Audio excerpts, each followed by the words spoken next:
c'est votre fidèle serviteur et compagnon de l'État, Jules Quai. Bonsoir, monsieur Jules Quai. Bonsoir. Toutes mes salutations les plus respectueuses au général en chef du nouveau mouvement populaire. D'accord. Alors, premièrement, je tiens à toujours encourager notre très cher président Banakani, le fortifier et prier le grand Dieu pour lui. Et ensuite, j'ai remarqué quelque chose ces derniers moments sur les réseaux sociaux, c'est que nos ennemis sont en train de manipuler sur ce qu'est le vrai panafricanisme, parce qu'ils ont réussi à créer de faux panafricanistes, ce qui fait qu'en fait, le discours du vrai panafricanisme est infiltré par ces faux panafricanistes. Donc en face, c'est des vrais, ils se font passer pour des vrais panafricanistes, mais en réalité maintenant, ils créent de trolls. Et ces trolls maintenant utilisent en africain des termes assez insultants et dégradants pour le panafricanisme. Et moi, ma question, elle est la suivante. Comment est-ce que nous devons réussir maintenant à pouvoir combattre ces fake panafricanistes? Est-ce qu'il faudrait qu'on crée aussi, nous aussi, des multiples comptes sur les réseaux sociaux pour vulgariser le vrai panafricanisme, ou plutôt travailler, continuer la lutte comme on le fait là? Et donc, voilà ma question. D'accord. Merci, monsieur Jules Quai. Merci aussi pour votre intervention. Merci à vous. D'accord. Merci. Bonne soirée. D'accord. Le président vous répondra au courant de l'émission. D'accord.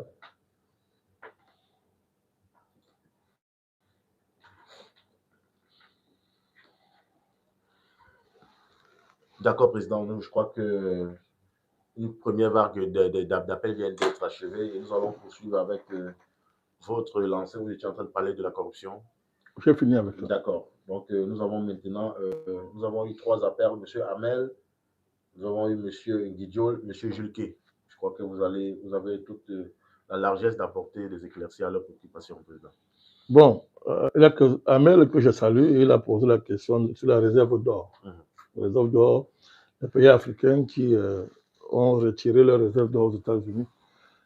Bon, c'est très simple. Hein. D'abord, le fait de réserver l'or aux États-Unis rentre simplement dans la politique de crédibilisation financière et économique des États dans le cas des transactions internationales, dans un contexte où le dollar est et demeure encore la monnaie de référence, où il y avait la puissance absolue du dollar. Il faut bien comprendre ça, c'est tout. C'est-à-dire que lorsque vous avez des réserves d'or, ça vous crée. Parce que l'or, en fait, la vraie devise, c'est l'or. Hein. La vraie devise, c'est l'or.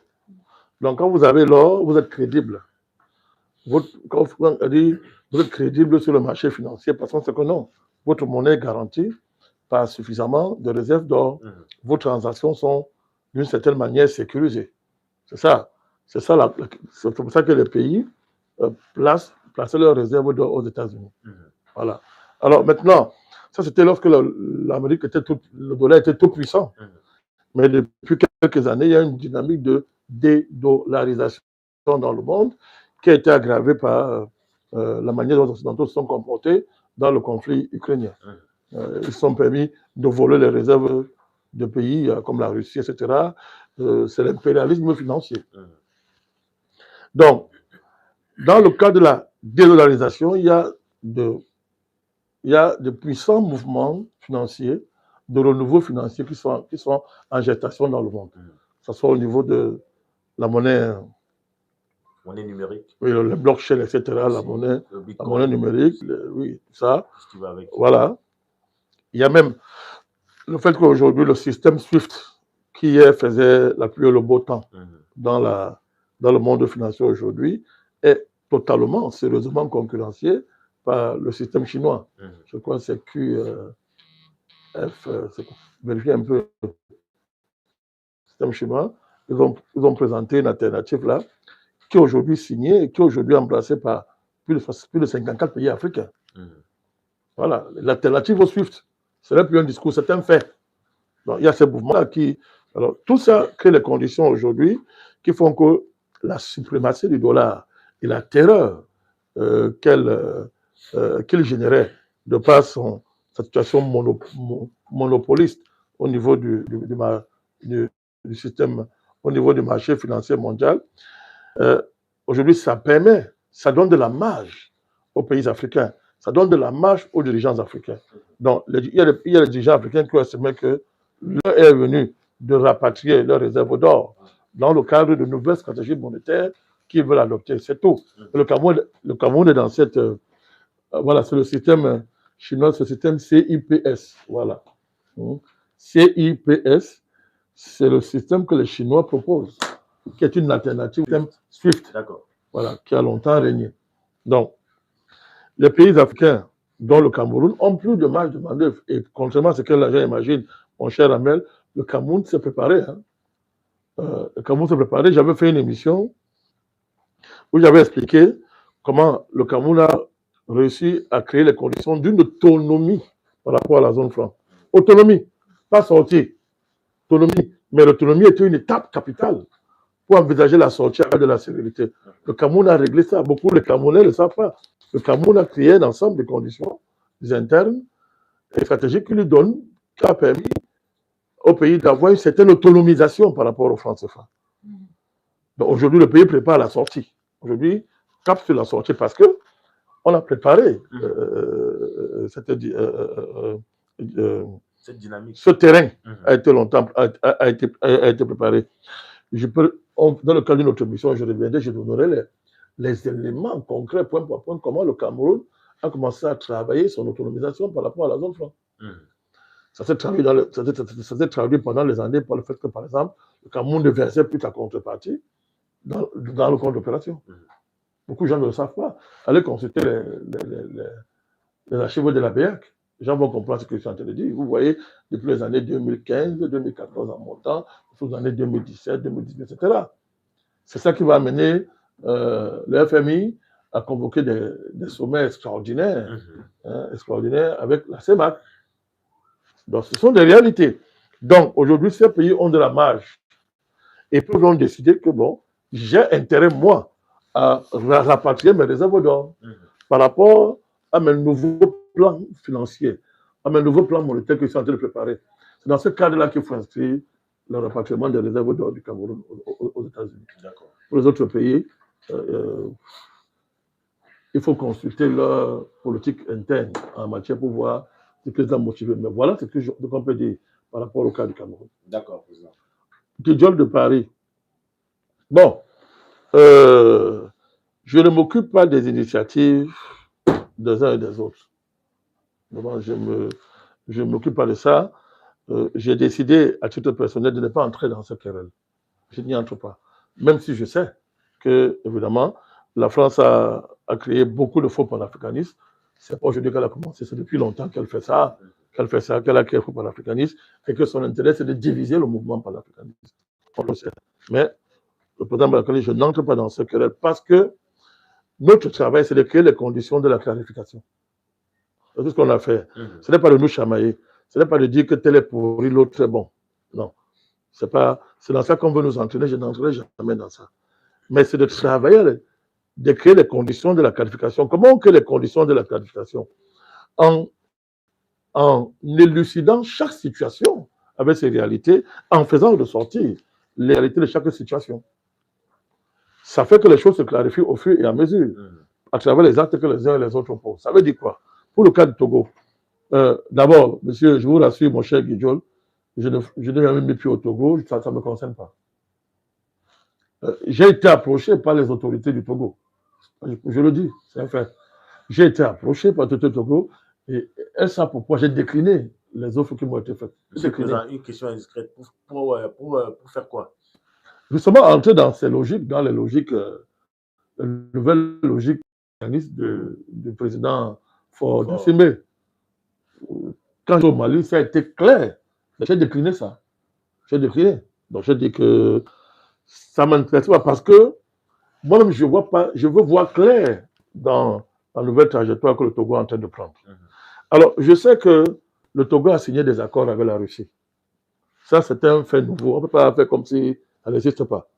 Le Togo a signé des accords militaires avec la Russie et ce qu'elle propose à la Russie en termes d'installation au Togo, ce n'est pas... C'est costaud, hein. Il faut reconnaître ça. C'est un fait. Il y a des mal à faire. Maintenant, est-ce que le fait de signer d'accord avec la Russie fait de vous fondamentalement un panafricaniste? C'est là où il y a un débat aujourd'hui. Le débat aujourd'hui, c'est qu'il ne suffit pas de dire que je suis allié avec la Russie pour être un vrai panafricaniste, dans le sens de booster réellement la grandeur panafricaniste, la renforcer, la rendre plus forte.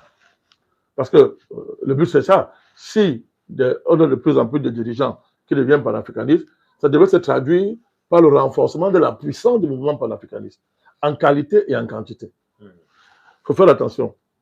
Qu'est-ce que le Togo fait? Le Togo dit, mon économie, elle reste occidentale, mais ma sécurité, je confie ça à la Russie.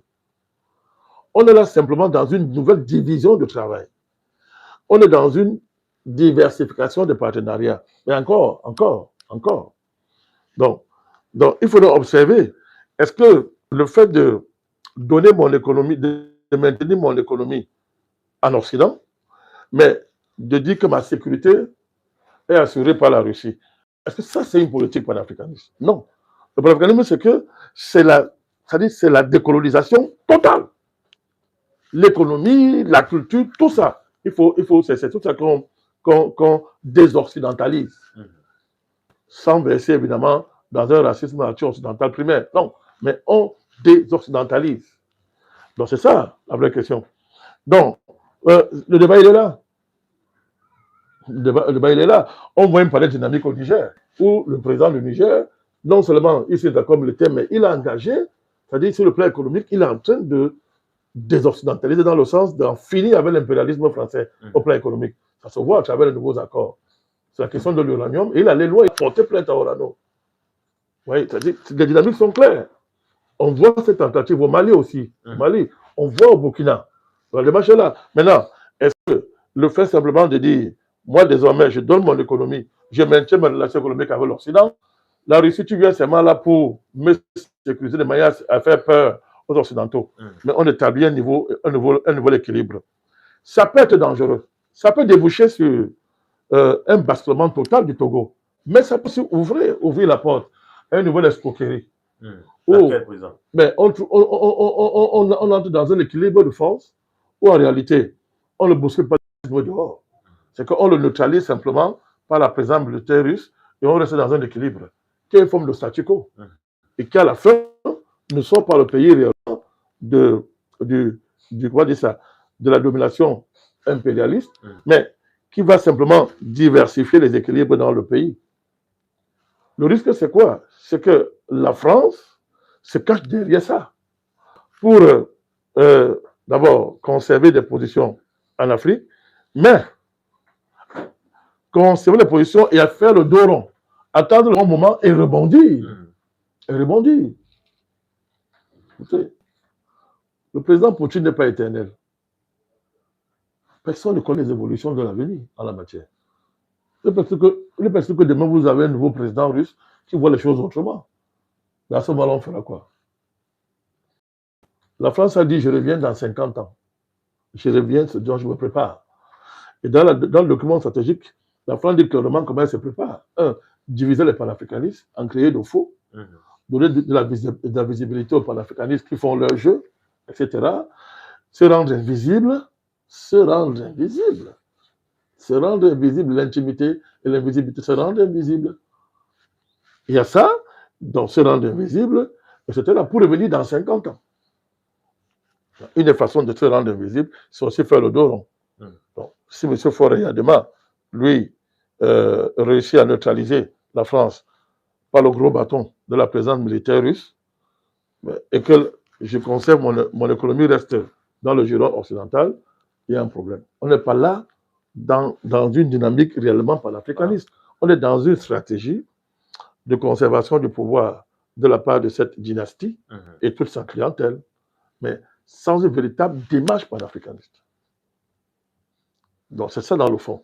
Mais je dis, moi j'ai pris acte du fait que M. Faure Yadema, Faure Gnassingbé, a signé les accords avec la Russie. Il a signé les accords. et avec des possibilités d'installation militaire stratégique russe qui vont donner à la Russie des marges extraordinaires dans le cadre de stratégie de sécurité de l'AES.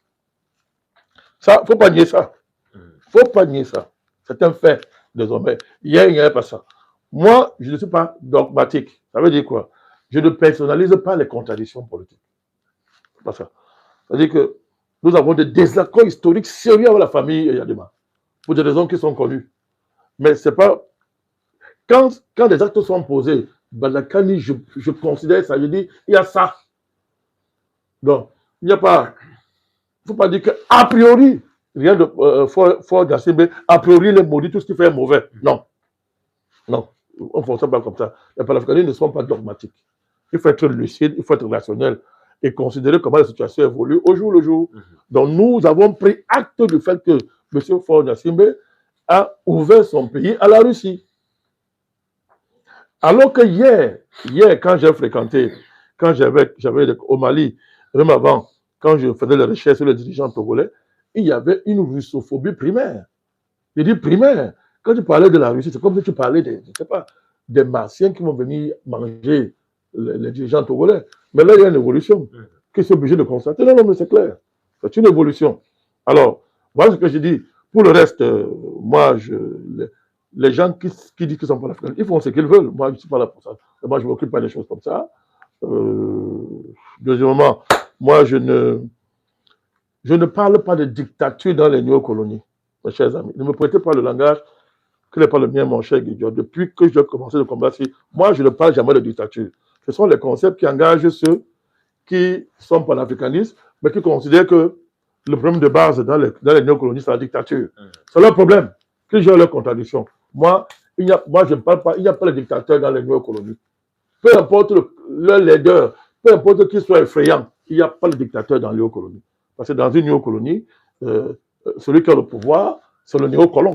C'est le néocolonial qui a le pouvoir en néocolonie. Il n'y a pas un dictateur en néocolonie qui a l'essentiel de pouvoir dans les mains et qui peut imposer à leur puissance coloniale. Il y a tout le conglomérat néocolonial qui contrôle l'économie du pays, qui contrôle la géopolitique et la puissance diplomatique. Non, il n'y a pas ça. Donc moi, il me demande que des mots, il y a des mots que moi, je n'utilise pas. Vous ne m'avez jamais entendu utiliser le mot dictateur. Je ne parle pas des choses comme ça. Bon, il y en a qui sont panafricanistes qui utilisent le mot là. Ça leur regarde. C'est leur contradiction. Ce sont leurs contradictions. Voilà. Donc, de ce point de vue, je ne suis pas. J'ai toujours combattu, j'ai toujours dénoncé M. Faure Gnassingbé, j'ai toujours dénoncé le rôle historique de son papa, Yadema. Bon, j'avais que par principe, on n'a pas condamné le fils pour les erreurs du père, sauf s'il continue les erreurs du père, en principe. Mais pour moi, ce n'est pas un dictateur. Voilà, il était l'héritier du système néocolonial, du pouvoir néocolonial de son père. Mais il n'y a pas, moi, je parle, il n'y a pas de dictateur. Moi, je trouve qu'il n'y a pas de dictateur en Afrique. C'est l'histoire. Ce sont des mots qui n'ont pas de sens. Donc, les choses sont claires. Faure Gnassingbé, je fais ça exprès parce que c'est une question délicate. Je fais exprès, fort de me répéter, pour qu'il n'y ait pas de confusion. Faure Gnassingbé a signé les accords militaires avec la Russie. Ces accords militaires ouvrent des perspectives d'installation militaire russe au Togo qui sont, moi, qui m'ont surpris. Ça m'a surpris. Je n'ai pas encore pris le temps de bien lire cet accord, mais le peu que j'ai glané, vraiment, c'est sérieux. Il a fait. Alors que hier, ils étaient dans ce que j'appelle la russophobie primaire. Ils l'ont fait. Deuxièmement, il ne suffit pas de signer l'accord avec les Russes pour dire qu'on est panafricaniste. Non, je ne sais pas. Parce que j'ai expliqué qu'on peut signer les accords avec la Russie, mais pour le cas de la famille Faure, c'est que les Russes protègent nous militairement, mais nous, on continue à commercialiser, à faire l'économie avec les Occidentaux. Bon, c'est une tendance. Les Indiens font ça, l'Inde fait ça, les gens font ça, mais l'Inde n'est pas l'Afrique. Ce n'est pas la même chose. C'est pas la même chose. Donc, il y a cette démarche-là. Donc, je dis que autant ça peut déboucher sur une dynamique forte de libération du pays, autant ça peut maintenir un statu quo et faire même revenir la France en force. Parce que là, il est plutôt question de protéger un dirigeant et une famille au lieu de s'inscrire dans une véritable stratégie militaire de libération. Et de ce point de vue, une stratégie militaire de libération considère que l'accord militaire avec la Russie rêve de la stratégie de la tactique.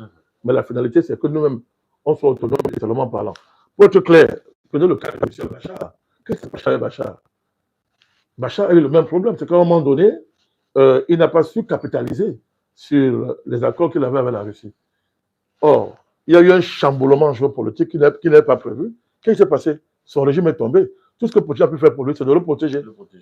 Mais le régime est tombé. Il faut tirer des leçons. Aucun pays ne peut croire qu'il sera protégé par le parapluie d'un autre pays. Ça te paye très cher. Voilà, tout à fait. Donc voilà ce que je peux dire par rapport à ça. D'accord. Juncker, oui, mon cher Juncker, tu as raison. Créer les comptes pour vulgariser le vrai panafricanisme, oui, c'est une solution. Avec tant d'autres. Donc, direct, il faut le faire. Mon frère, il faut le faire. Si on peut le faire, il faut le faire, encourager les gens à le faire. C'est la guerre numérique.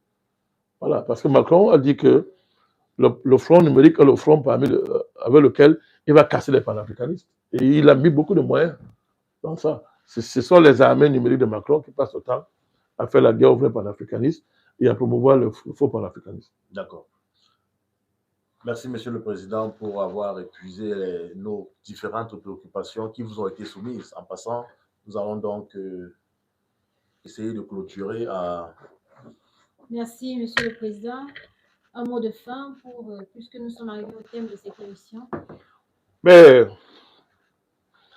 le panafricanisme est debout, rien ne va l'arrêter. Bien sûr. Rien ne va l'arrêter. La France et les impérialistes occidentaux dans le monde, d'où qu'ils viennent, ne sont pas en mesure d'arrêter le train panafricaniste. Bien sûr. Les petites maladies infantiles constituées par les divisions héritées de l'histoire du panafricanisme ou entretenues, suscitées par la France et ses complices dans le monde entier, vont plutôt doper, vont plutôt galvaniser, vont plutôt rendre le panafricanisme plus fort. Plus fort. Donc, je suis très serein. Moi, je suis très serein. Et je voudrais saluer tous les internautes, les encourager pour dire, ne soyez pas inquiets, formez-vous, lisez, cultivez-vous, c'est tout. D'accord, merci Monsieur le Président pour ces mots de fin. Nous allons mettre dans le terme à cette émission et nous rappelons à nos internautes que nous avons pris leurs préoccupations en compte. Le Président a essayé d'apporter le plus que possible des éclaircies et des approfondissements et il vous donne une fois de plus l'ouverture de créer des comptes pour pouvoir lutter et mettre fin à la guerre numérique qui est engagée sur les réseaux sociaux. Une fois de plus, Monsieur le Président, c'était un réel plaisir de vous avoir encore dans le cadre de cette émission ce jeudi. Merci, Président, pour votre présence. Merci aux internautes qui nous ont suivis. Je voudrais vous encourager, vous particulièrement, bien particulier, Madame Panéré. C'est aussi un espace de formation, ne l'oubliez pas. Donc, ça fait déjà 2 passages. On voit qu'elle fait des grands pas. Moi, je voudrais l'encourager. Merci. Oui. Donc, nous sommes, c'est aussi, on l'a pas dit au départ, hein, c'est un espace de formation. Donc, voilà, c'est normal que les internautes l'ont compris. De temps en temps, on forme des panafricanistes, n'est-ce pas? Et demain, on va les lancer dans l'arène du combat. D'accord. Voilà. Merci à nos internautes qui nous ont suivis tout au long de cette émission. Un merci particulier à M. Julke qui nous suit en profondeur et Mme Yedidia qui n'a pas appelé. Forcément, elle a eu un petit souci. Merci encore à l'équipe technique. Merci à l'équipe technique. Merci à Madame Panéré. C'est votre 3e édition, une fois de plus. Vous prenez la tendance. Merci à tous et rendez-vous à la prochaine édition. À jeudi prochain.